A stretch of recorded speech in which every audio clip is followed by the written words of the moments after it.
Bapak Presiden, Bapak Insinyur Haji Joko Widodo langsung turun ke bawah, melakukan gerakan penanaman mangrove. Kita juga sebagai pembantu Presiden bersama-sama ingin membantu percepatan ini. 111.000 pohon yang akan ditanamkan ke depannya.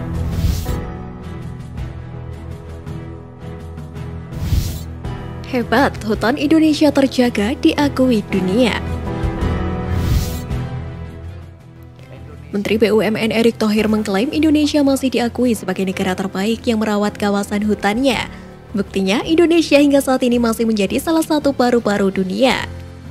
Berdasarkan keterangan tertulis yang diterbitkan Kementerian Lingkungan Hidup dan Kehutanan pada Maret 2021 lalu, pemantauan hutan dan deforestasi dilakukan pada seluruh daratan Indonesia seluas 187 juta hektar, baik di dalam kawasan hutan maupun di luar kawasan hutan, dan berdasarkan penyesuaian terhadap peta rupa bumi Indonesia yang terdapat dalam program kebijakan Satu Peta. Hasil pemantauan hutan Indonesia tahun 2020 menunjukkan bahwa luas lahan berhutan seluruh daratan Indonesia adalah 95,6 juta hektar atau 50,9% total daratan, di mana 92,5% dari total luas berhutan dan 88,4 juta hektar berada di dalam kawasan hutan. Deforestasi neto tahun 2019-2020 baik di dalam maupun di luar kawasan hutan Indonesia adalah sebesar 115,5 ribu hektar. Angka ini berasal dari angka deforestasi bruto sebesar 119,1 ribu hektar dikurangi angka reforestasi atau hasil pemantauan citra satelit sebesar 3,6 ribu hektar. Sementara deforestasi neto tahun 2018-2019 baik di dalam dan di luar kawasan hutan Indonesia sebesar 462,5 ribu hektar yang berasal dari angka deforestasi bruto sebesar 465,5 ribu hektar dengan dikurangi reforestasi atau hasil pemantauan citra satelit sebesar 3.000 hektar. Dengan memperhatikan hasil pemantauan tahun 2020 dan 2019 dapat dilihat bahwa secara neto deforestasi Indonesia tahun 2019-2020 terjadi penurunan 75%. Demikian juga deforestasi bruto terjadi penurunan sebesar 74,4%.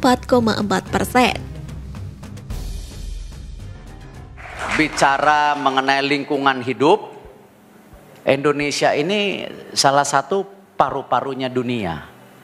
Apalagi kalau kita lihat bagaimana sekarang Bapak Presiden, Bapak Insinyur Haji Joko Widodo langsung turun ke bawah, melakukan gerakan penanaman mangrove.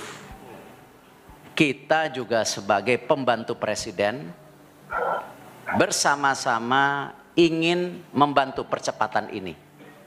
111.000 pohon yang akan ditanamkan ke depannya. Dalam kesempatan tersebut turut hadir perwakilan daerah yang ikut serta bekerja sama dengan beberapa perusahaan pelat merah untuk menanam pohon. Provinsi Lampung bekerja sama dengan PT Pelabuhan Indonesia Persero, Riau dengan PT Perkebunan Nusantara 5, hingga Banten dengan PT Perkebunan Nusantara 8. Selain itu, Erick menekankan agar program Corporate Social Responsibility atau CSR Kementerian BUMN juga dapat mendukung upaya percepatan penanaman pohon. Harapan ini diutarakan mengingat CSR BUMN ini difokuskan ke 3 sektor yakni pendidikan, lingkungan hidup, dan UMKM. CSR BUMN diharapkan dapat menjadi gelombang besar percepatan penghijauan bagi lingkungan hidup. Untuk itu, Erick Thohir mengatakan akan terus mengecek setiap 3 bulan apakah target penanaman 111.000 pohon itu akan tercapai atau tidak. Pasalnya, dia tidak ingin gerakan itu berakhir menjadi wacana, melainkan komitmen bersama. Kemudian dia berharap kegiatan tersebut juga dapat membuka semangat generasi muda untuk menjaga lingkungan hidup.